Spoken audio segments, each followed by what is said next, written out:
Yes, people, you know what it is. Another day, another blessing. Trying to get this week started right, you know.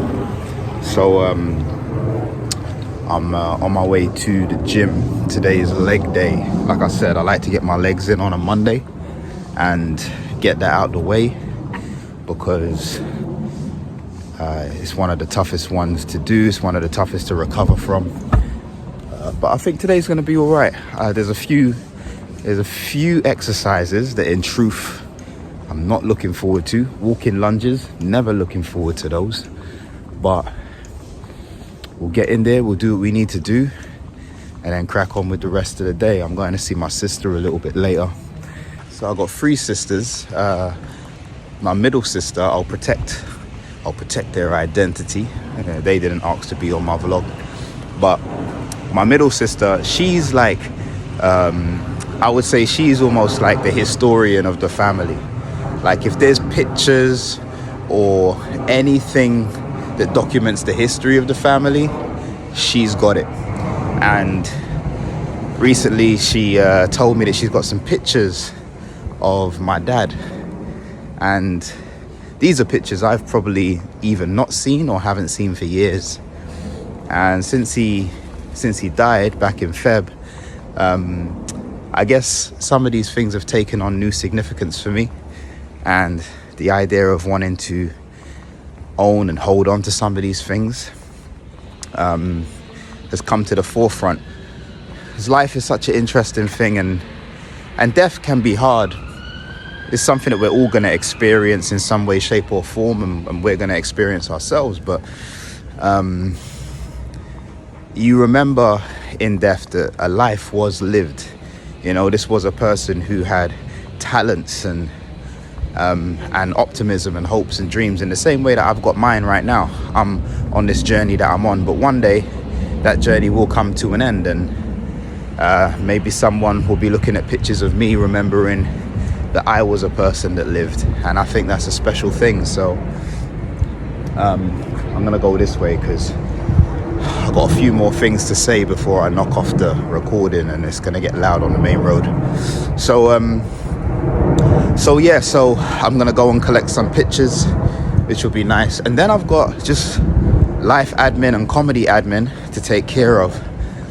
At the moment, I'm a little bit torn between how hard to push in terms of gigs for July, because I'm considering going away on a pilgrimage.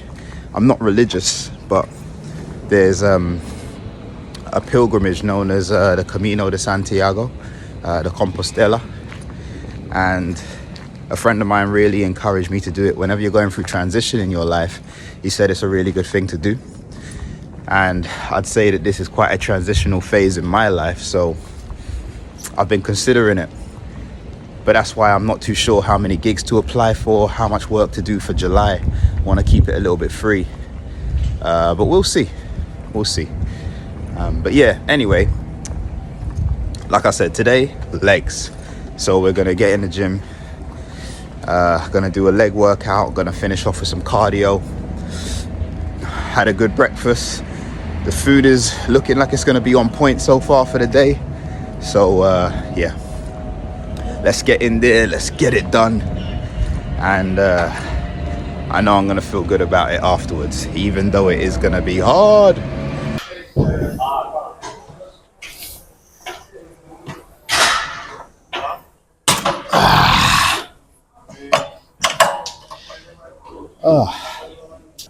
When I was training for my photo shoot, the way it would work is that we would have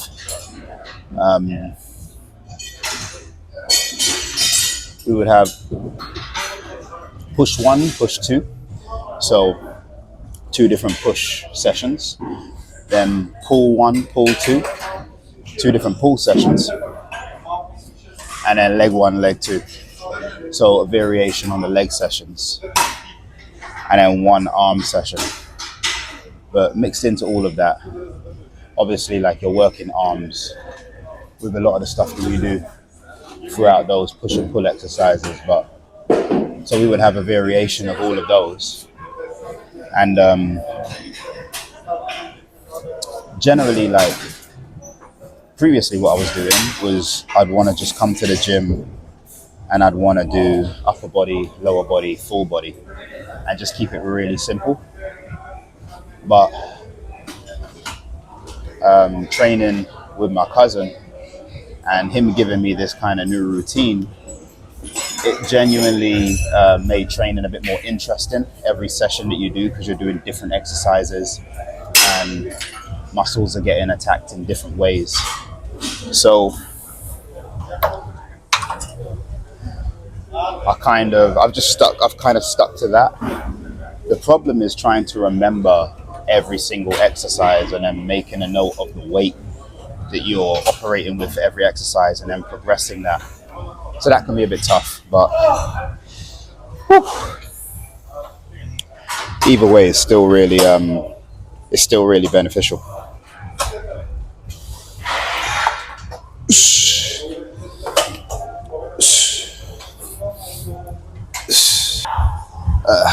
Okay, 2 sets in at the moment with this leg press. Just added on another 10 kilos. The last set was pretty challenging, but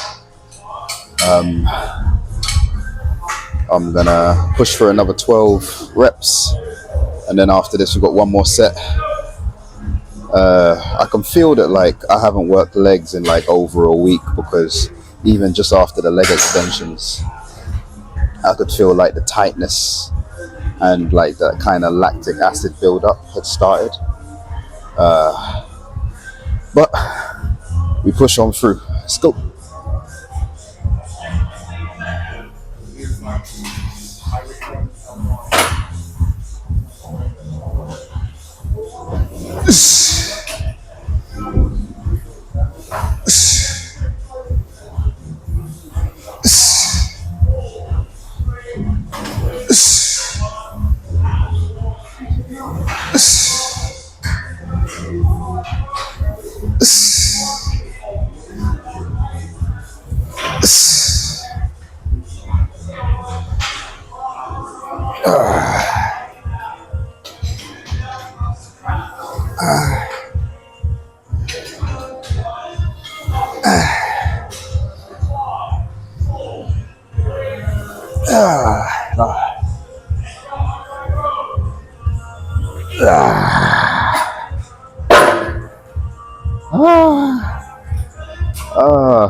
I can feel that way.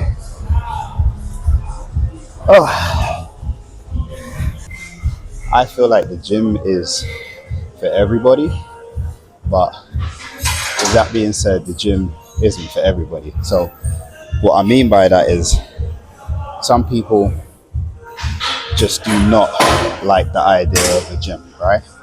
So like I feel like my girlfriend's one of those people. So she's a runner. Like she lives and breathes running. Like she's done the London Marathon twice. She's done the Manchester Marathon. She's done a 50k ultra. She's done a 100k ultra. Like running is her thing. This environment isn't necessarily where she would thrive or what she would genuinely enjoy. But the key is to find something you enjoy. Whatever it is, like find something you enjoy. And if you can find something that has a healthy balance of cardio and resistance, then you're winning, right? But you do have to enjoy it. As sadistic as it feels sometimes doing legs and pushing weight and pushing yourself to like to failure, there's something in it that I actually enjoy. And so that's the thing. Like the key is to find something you enjoy, find something you like doing, and then crack on and keep doing it, you know?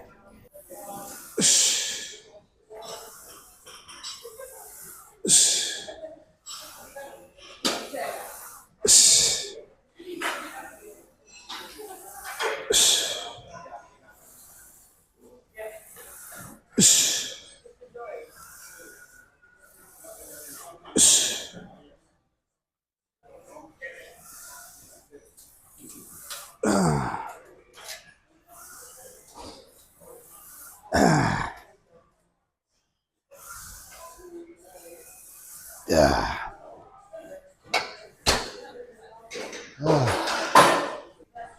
It's now walking lunges.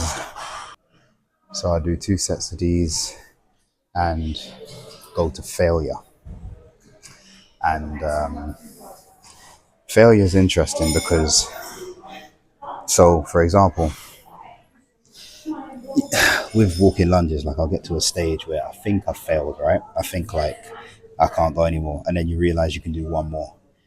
And then you think you can't go anymore. And then you do one more. So the concept of going to failure really is interesting because where you think failure is, you might be surprised. So 2 sets of these. I really, really, really dread doing this exercise. All right.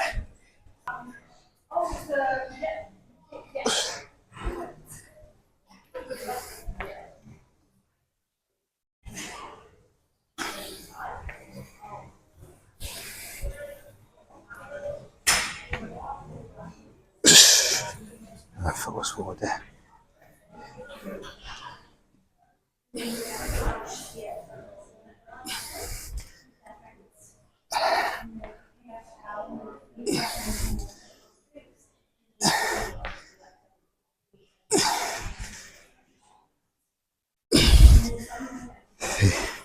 I'm tired and I'm wobbling, but I haven't hit failure just yet.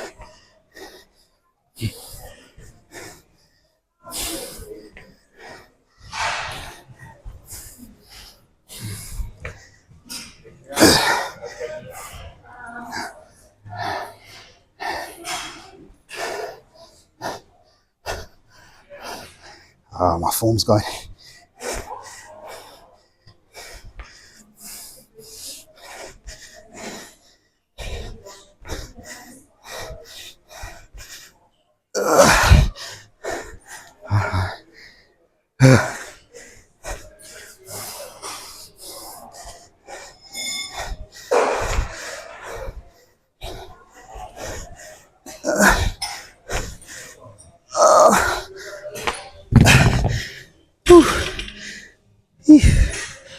Okay.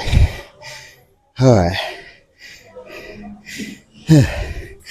Yes. Even when you hit failure, there's that question that like I ask myself, could I have done one more though? Like, did I have one more in me? Oh,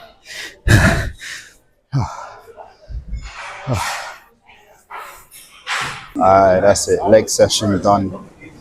30 minutes of cardio on the stairs right now, and then we crack on with the day. And what a lovely day out here, boy. People might not believe it, but that's the easiest part of the day, right? Doing the workout, that's the easy part. You know the hard part? Eating right. I've got like 9 hours to get through right now without putting crap in my mouth. That is the hard part. And if I can do that consistently, you know, more often than not, then I'm gonna stay in a good place. But that is the hard part, or the harder part. All right, let's go get some eggs, like Eddie Abu. Okay, back from the gym and just putting together some lunch. Gonna go for 3 scrambled egg whites, some avocado, and if you ever wanted to know what 100 grams of mashed sweet potato looks like, this is frozen, that's why it looks like that. But if you ever wanted to know what 100 grams look like, that's 100 grams. It's like nothing. When you start weighing your food, you really start realizing that like we don't do measurements, man. We eat a lot more than we probably kind of need to. But so this week, like I say, trying to get really disciplined. I got a family function on Sunday, so I'm gonna allow myself maybe Saturday, Sunday to let my hair down a little bit. But for the most part of the week, I'm going to be operating within my new calorie deficit that I've set for myself. And I totally forgot I had a protein shake in the fridge. But I'm going to probably just have that later when I go out, take that with me on my drive.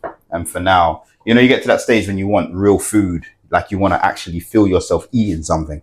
That's the stage I'm at the moment.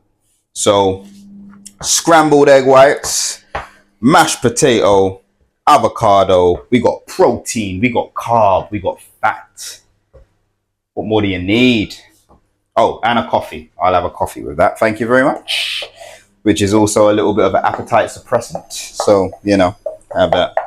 It's not the most glamorous meal, but it's functional, you know. It's going to do the job. It's packed with a lot of nutrients, not a lot of calories. So, you know, there we go. So I was meant to go and check my sister, but I've had to put that plan on pause because I've just been informed from my neighbor who lives below me that there's a bit of damp coming through on their ceiling, which suggests that there's a leak in my flat. Now, over the last year, I've had issue upon issue upon issue with my bathroom, with the plumbing, like with all of that crap. And I've had so many plumbers come out and literally try and rectify things and fix things. And now the most recent issue, and I think I found the leak, you see. And the most recent issue is this, right? So basically, the plumber, when they were cutting this to size, they didn't give enough on one side for the connection to be secure enough. Now, I'm not a plumber, right? I actually was told this by a different plumber. So a different plumber came to help me unblock my pipes. All innuendos, put those to one side right now. But a different plumber came to help me unclog these pipes. And when they were doing that, they noticed this and they were like, yo, that's not enough. That's not enough length in that pipe going in. You know, so like, it's crazy. Like, just do the job right. Like, just do the job right the first time. Like, I'm paying you for your time and your expertise. Do it right the first time. Save me the drama. How am I to know that you didn't put the right length of pipe in? Now I'm going to fix it myself. But I'm going to write a wicked review. A terrible review. The phrase, man makes plans and God laughs, comes to mind for the way things have panned out for me today. You know, like, I had my plans. I was gonna go check my sister, get these pictures, and then, you know, got a little bit of information to say that there was a leak, which I actually did find and then fixed. But, you know, that took another 2 hours. So, you know, it's a lesson for life, really. You can have plans, you can have your intentions. However, the world will throw some things at you and you will have to adapt. But nevertheless, I'm on my way to my sister's place now to collect these pictures. And yeah, man, I'm pretty frustrated. I'm frustrated at the fact that I'm having this issue again. I think it's just so frustrating when you pay people to do a job and they do it poorly. It's just, for me, it just feels like so unnecessary, you know? Because the plumber would have known that he didn't leave a good amount of pipe there. A tradesperson knows when they're leaving a job less than ideal. And I guess what they're banking on, in some way, they're just banking on the worst case scenario not transpiring. But that's no way to do a job. Like, you do the job so that you cover all of those bases. You know, you do a job so that should the worst case scenario happen, you know you've done everything you can to mitigate that. I remember contacting the plumber and I was like, yo, I've had some other plumbers in my place and they said that the pipe should be at least another ½ inch long. And he was like, oh, well, you know, it's down to interpretation. Like, really? Like, when you go to plumbing school, is it really down to like interpretation? Is it really down to preference? Or is there a standard for things? Like, my mind says there's a standard for things. You know, it's not a case of, oh yeah, you could leave like an inch or you could leave 2 inches. Hey, it's up to you. Like, if there's any plumbers watching this, if that genuinely is how plumbing works, like they literally give you carte blanche and say, yeah, like, you know, it's up to you, man. You want to leave 1.5 inches or you want to leave 1 inch? Like, that's up to you. Just however you feel, bro. Whatever vibes kind of take you in the moment. Like, nah, I'm pretty sure that's not exactly how it works. I'm pretty sure there's a standard. And this was less than ideal. And it was less than the standard. And now it's caused me expense, stress. It's causing more stress to my neighbor below. Like, listen, give me a detached house away from people, man. And the knowledge and the ability to fix things myself. Because you just can't depend on people. You really can't. You can't depend on anyone to do anything right. The older I get is the more I sound like my dad. This is exactly how my dad sounds. Like, or used to sound. And I used to be sitting there like, oh, but he's right. He was right. He was right. Oh, people, man. People. Well, I managed to get the pictures. And I haven't looked at them. You know, sometimes you get pictures and immediately you feel compelled to look at them, but it's a bit tougher looking through these pictures because I don't really know how best to articulate it, but I know I'm going to be looking at pictures of someone who's no longer here. And some of these might be pictures that I've seen for the very first time. So I guess there's a feeling of wanting to be in the right headspace, the right frame of mind to just process them. But I've got them and I'm very appreciative of my sister for holding on to them and for telling me about them, you know, so. But I'm gonna bring this vlog to an end here. It's just about 9:30 p.m. and so events of today have set me back a little bit, but I'm just making some bulgur wheat to have with my dinner, with my beef stew, and then I'm gonna kick back and try and be in bed within the next couple of hours. So, yep, Monday. That's been Monday, and here's to the rest of the week.